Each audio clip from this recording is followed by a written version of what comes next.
Ya, selamat datang di video TEDx saya. Perkenalkan, nama saya Abrul Hilmika. Saya dari jurusan IBM dengan NIM 10117248. Kali ini saya akan membahas tentang bagaimana podcast bisa memenangi radio. Sebelum kita mulai, mari kita mulai dengan pertanyaan simpel. Yang pertama, kapan terakhir kali kalian mendengarkan radio? Ataupun siapa penyiar radio favorit kalian? Mungkin beberapa dari kalian tidak pernah mendengarkan radio, apalagi sampai memiliki penyiar radio favorit. Oke. Sebelum kalian semakin bingung, mari kita lihat dari kacamata yang lebih besar. Gen FM, Prambors, Hard Rock FM, itulah beberapa radio konvensional yang masih bisa bertahan hingga sekarang. Saat ini radio bisa dibilang hanya menjadi media sepintas saja saat kita berada di radio, di mobil, atau di kendaraan umum lainnya. Yang menarik adalah, meskipun radio saat ini bisa dibilang sedang diterjang dengan persaingan dengan media-media yang ada di internet, tapi internet pula yang menjadi penyelamat radio saat ini. Dengan internet, radio bisa semakin dekat dengan para pendengarnya. Dan dengan internet, pula radio bisa semakin mudah untuk berinteraksi dengan para pendengarnya, baik itu melalui telepon ataupun melalui media sosial lainnya. Saat ini radio bahkan bisa didengarkan melalui aplikasi streaming yang terkoneksi dengan internet. Ini tentu saja otomatis menaikkan jumlah atau menjadi pendobrak para radio konvensional karena kita masih bisa mendengarkan radio favorit kita meskipun kita berada di luar kota. Kenapa bisa begitu? Karena kita mendengarkannya melalui akses internet dan bukan melalui frekuensi radio. Karena ketika kita masuk ke suatu daerah, pasti frekuensi radio pun akan berubah gitu loh. Bukan berubah sih, maksudnya dipakai sama radio lain.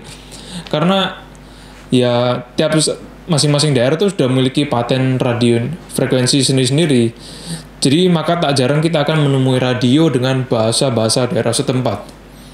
Mungkin kita mendengarkannya akan aneh gitu loh, karena kita like-nya mendengarkan radio dengan bahasa alien. Saking kita nggak pernah dengar dengan bahasa itu atau asing dengan bahasa itu. Tapi itulah menariknya dari sebuah radio. Tiap daerah memiliki karakternya masing-masing. Keberadaan radio ini semakin terancam oleh evolusi atau inovasi dalam mendengarkan radio, yaitu podcast. Apa itu podcast? Podcast merupakan sebuah inovasi yang diluncurkan oleh Apple pada tahun 2005. Podcast sendiri merupakan singkatan dari iPod dan broadcasting. Berbeda dengan radio konvensional, podcast bisa didengarkan secara on demand. Jadi kita bisa mendengarkan kapan saja, di mana saja, tanpa kita harus meluangkan waktu untuk di lokasi tertentu. Dan juga ini peluang besar bagi podcast karena fleksibilitas inilah yang menjadi keunggulan bagi podcast untuk bisa diakses kapan saja, dan yang penting gratis. Kekurangan dari radio konvensional lainnya ialah keterbatasan dalam pembuatan. Karena sebagaimana kita tahu, radio konvensional membutuhkan paten frekuensi sendiri. Misalkan kita di Surabaya nih, Gen FM dengan Prambors pasti frekuensinya berbeda tuh. Maka dari itu, tiap radio itu butuh paten frekuensi sendiri-sendiri. Atau bisa dibilang beli frekuensi tertentu itu. Konten topik yang sangat diatur. Ya namanya juga perusahaan besar atau radio ini kan pasti perusahaan besar. Dan banyak orang yang terlibat di dalamnya. Maka banyak kepentingan dari masing-masing yang ada di perusahaan tersebut. Jadi makanya kontennya sangat diatur tuh. Dan juga durasi tayang mengudara yang sangat terbatas ya, seperti saya bilang tadi, karena banyak kepentingan dari masing-masing yang ada terlibat di perusahaan tersebut. Jadi kontennya juga pun terbatas.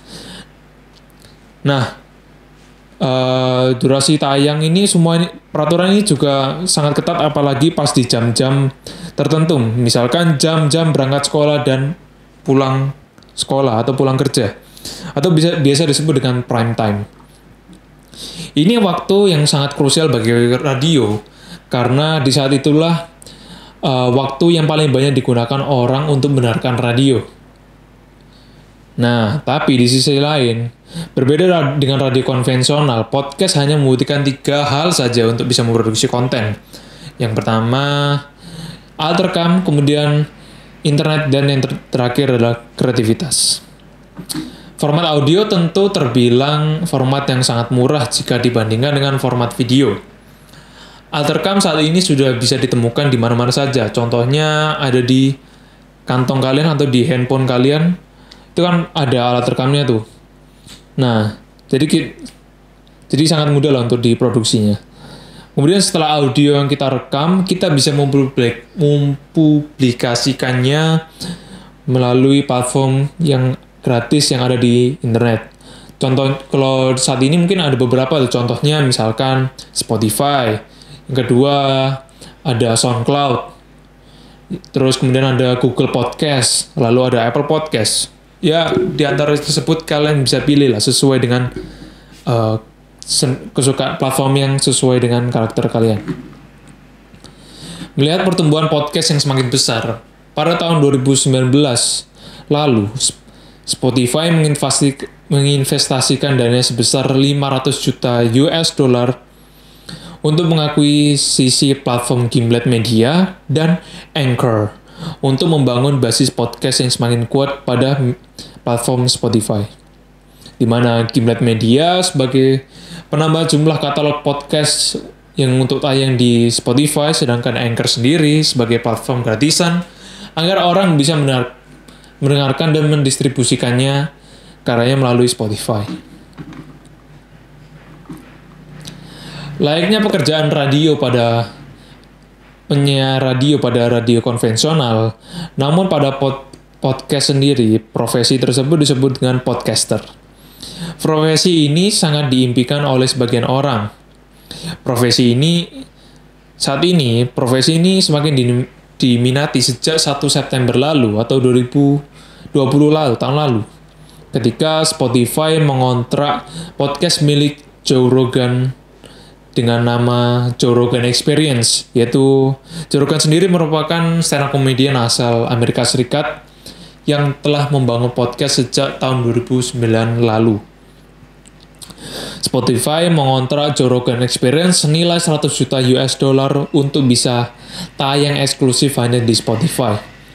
Kontrak ini bisa membuka jalan dalam profesi podcaster karena bahkan dalam sejarah pun nilai ini tuh bayaran ini tuh sangat besar, saking besarnya tuh nggak ada musisi dimanapun yang pernah mengalahkan bayaran kontrak ini.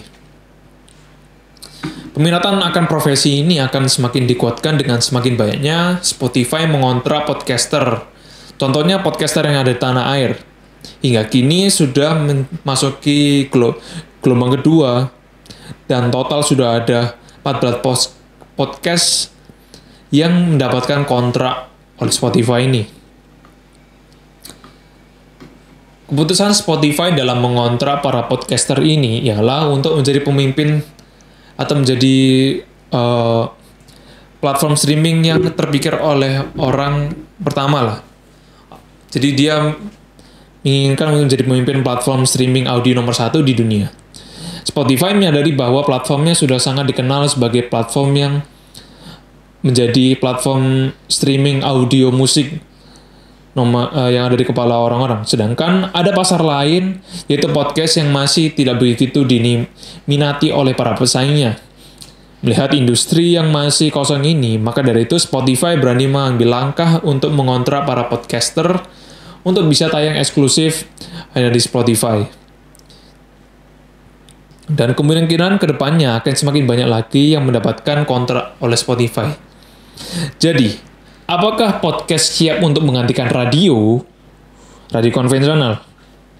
Jawabannya ialah podcast memiliki posisi yang unik dalam industri audio. Karakteristiknya yang bersifat on demand membuat podcast bisa dinikmati dimanapun, kapanpun, serta pendengar diberi kenikmatan untuk bisa menentukan topik yang mau didengarkan ketimbang radio konvensional yang kita tidak bisa prediksi apa yang akan dibahas oleh penyiarnya. Membuat podcast sangat mudah untuk dinikmati. Dan yang penting, podcast sendiri sangat mudah untuk diproduksi dan sangat murah untuk membuatnya, tapi bisa menghasilkan duit yang lumayan besar. Jadi, apa yang kalian tunggu? Itu saja dari saya. Sekian.